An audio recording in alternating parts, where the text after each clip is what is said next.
Hey everybody, Ron Bielefeld, Whistling Wings Photography. Welcome to another video. Just came back from Alaska, where I spent 11 days photographing birds. Actually, photographed a polar bear too, which was an unexpected surprise, but awesome. Anyway, that trip up to Alaska and some things I've been reading online, forums, articles, things like that, inspired me to do this video. I've talked about this subject before, but I want to talk about it again, and it's about teleconverters, using teleconverters with your camera and lens combination to increase, of course, your focal length. That versus cropping, whether you crop in camera, of course without the teleconverter, or in post-processing. Several of the articles that I read came to the conclusion that it's almost always better to not use teleconverters. And I'm not going to go into all the details of what those articles were talking about and why it's better to crop than to use teleconverters, but it principally has to do with image degradation when you use teleconverters over just shooting with a naked lens.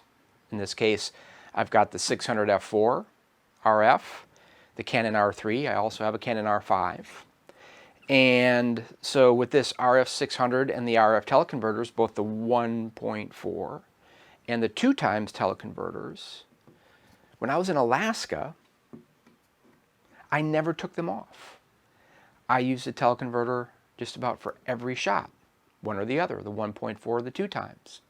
So I'm going against the grain, quote unquote, I guess, of what these articles were talking about. And the purpose of this video is mainly to convince you not to just listen blindly to those folks wrote those articles, made the videos that you may have heard or read that say cropping is better all the time.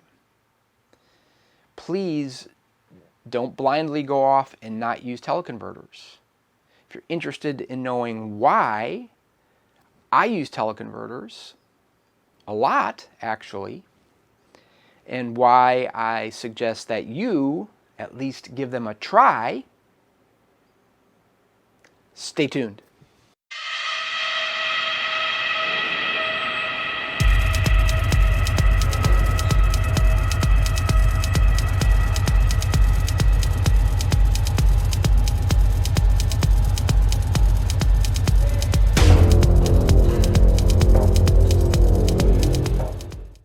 Here we go.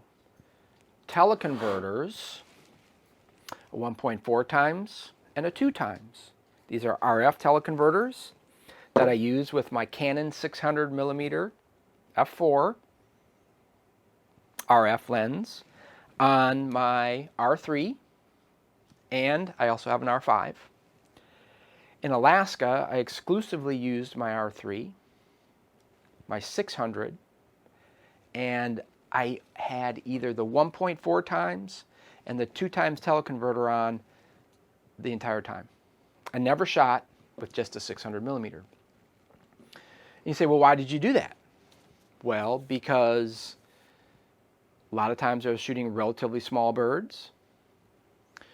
Other times the birds were relatively distant, couldn't get really close to them, or at least I didn't think I was going to be able to get really close to them.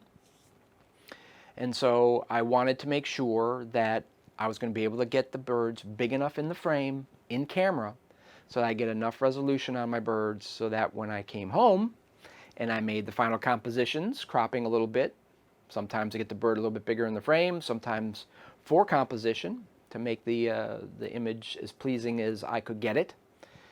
I wanted to make sure there was enough resolution there to keep really good detail on the bird. Now, the R3 is 24 megapixels. It's not 45, it's not 50, it's not 61, it's not, it's not huge on resolution.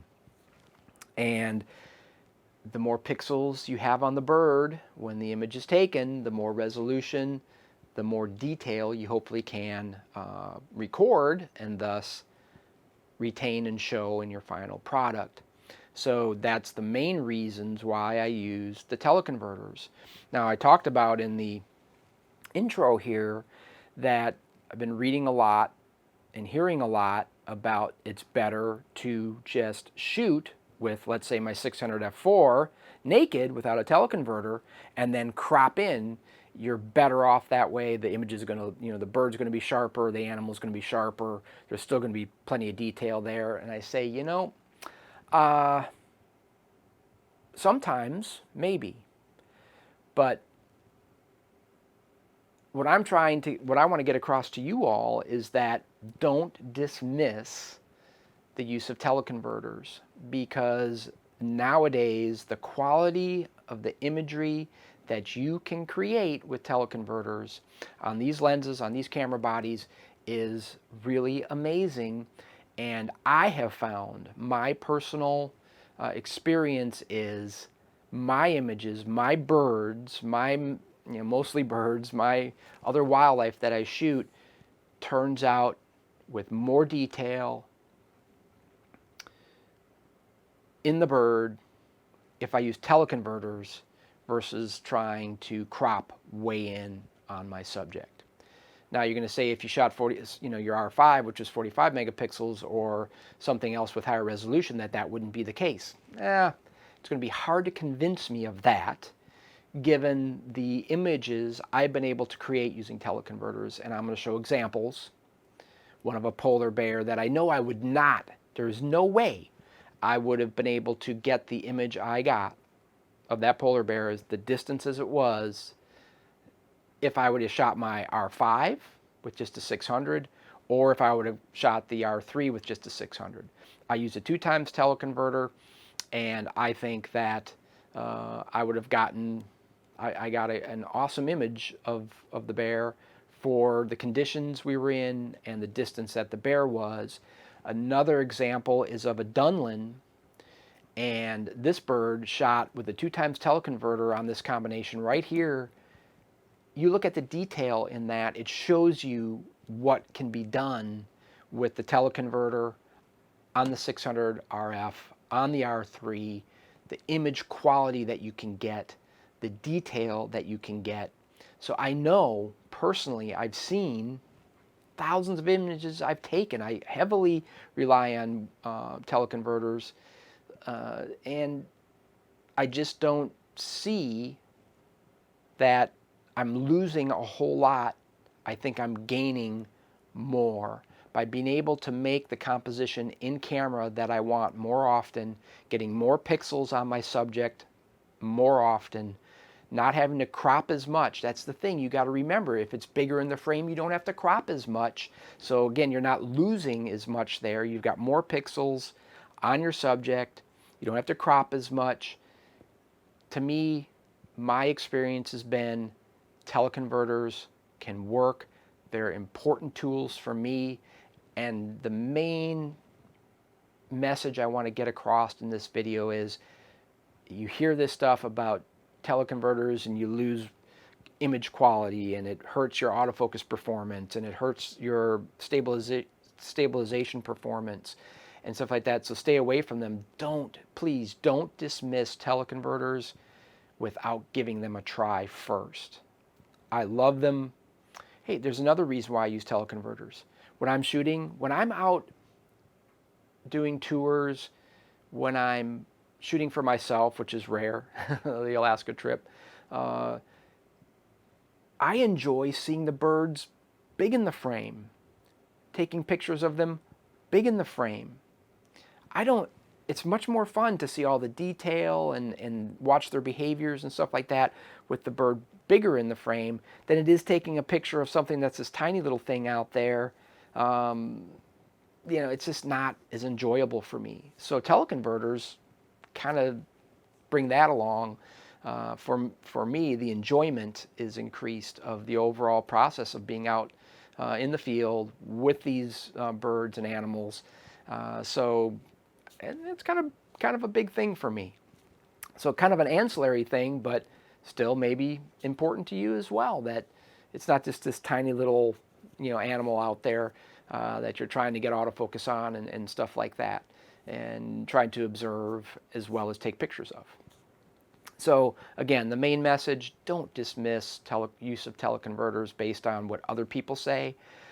One of the main ways I go about my photography and life in general is, yes, I watch videos, I read things on forums and stuff like that, but if I can, I try these things for myself. I don't let somebody else convince me of doing something or not doing something. So I'm not trying to convince you that teleconverters are the way to go for your photography, for your bird photography, for your wildlife photography, for your whatever that you do. I'm trying to convince you not to just dismiss them if you haven't tried them. So many different camera systems out there and lenses. Some are older, some are brand new, newest technology. You need to try the teleconverters on your system that you're using to see if they'll work for you. Different styles of shooting, different capabilities of shooting, different subjects being shot, all matter. Atmospherics, where you shoot. There were times, now I have a link to a Smug Mug gallery in the description of this video. A lot of the images I took in Alaska, and you'll see some that aren't tack sharp. The bird's not tack sharp. But only because, not because the teleconverter in this combination, it couldn't create a sharp shot. There were atmospheric conditions there where the tundra was heated up, it was cold outside by the sun. Heat waves, oh my gosh, it was like almost impossible. It didn't matter what you were using, and you could be very, very close to the subject and still the heat waves would just destroy detail, and there was just no way to make a sharp shot. But when the conditions were there, it didn't matter. I could make a sharp shot with any combination that you see here. But if you shoot in areas where heat waves and stuff are really important, extra magnification by teleconverters may add to your issues. Again, not trying to convince you that teleconverters are the way to go for you, but not to dismiss them offhand without giving them a try. So many variables out there, so many tools. Teleconverters are a tool I find very, very useful. Look at the images that I take with this combination. I think you'll probably see why I use teleconverters. Now, I want to mention this bag that's been sitting up here during this video. It's made by f-stop, and I am raffling off this bag. It's a Suka. It's an awesome bag. I've used f-stop bags. I find them extremely durable, very efficient to use in the field. I love them. And so I'm going to raffle off a bag to one of my viewers. And that's why I waited till the end of this video to tell you that. Because if you were good enough to watch this entire video to get to the end, you deserve a chance to win this bag. What I want you to do is, in the description of the video, you will find an email address. Email me at that address, and in the subject line, just put something like, "Oh, I'm interested in entering the raffle for the f-stop backpack," and you will be entered. And then at the end of August, somewhere in there, I will have given you a number, and I will draw a random number, and whoever I draw, I'll contact via that email address, let you know that you won the bag, and I'll get the rest of your contact information, your mailing address and stuff like that, and I'll send you the bag. So there you go. Until next time, have great light, take great images, and be safe. I'll see you soon.